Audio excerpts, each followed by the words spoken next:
Right, so nano ring removal. I like to use these pliers here.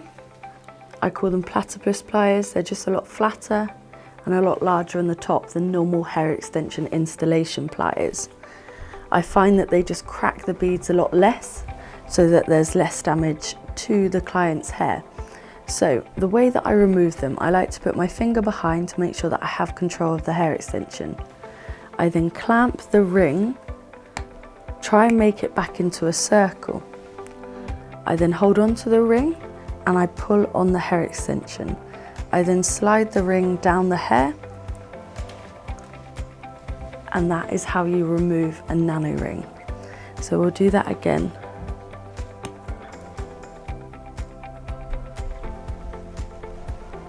You will have some shed because you have so many hairs that fall out a day.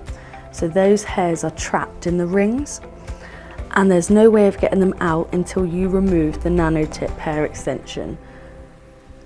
Obviously, normally they'll be about 1 inch or 2 inches down, just depending on how long they've been since they've had them installed. So it's a lot easier than having them close to the root.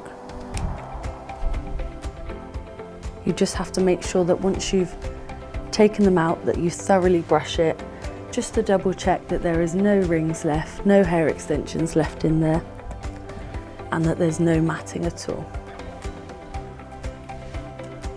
You throw all the rings away. You cannot reuse nano rings, as they've lost all their strength.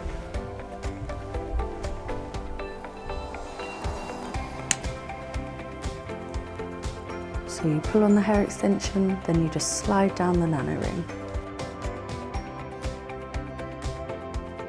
Finger behind. Clamp it so it's not flat anymore. Pull the hair extension and pull the nano ring. Finger behind. Clamp the ring. Pull on the hair extension, not on the person's hair. Slide the nano ring down.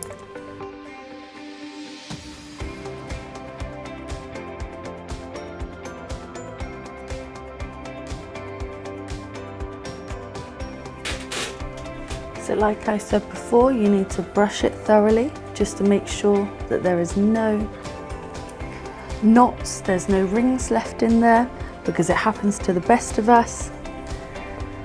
And make sure that it's all nice and fresh.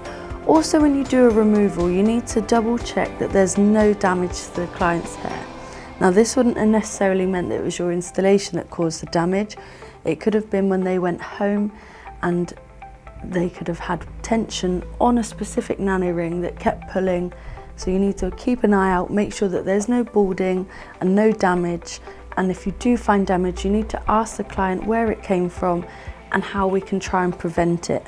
If there is any damage, I would leave that patch when you do the reinstallation. I would not reinstall anywhere near the damaged area.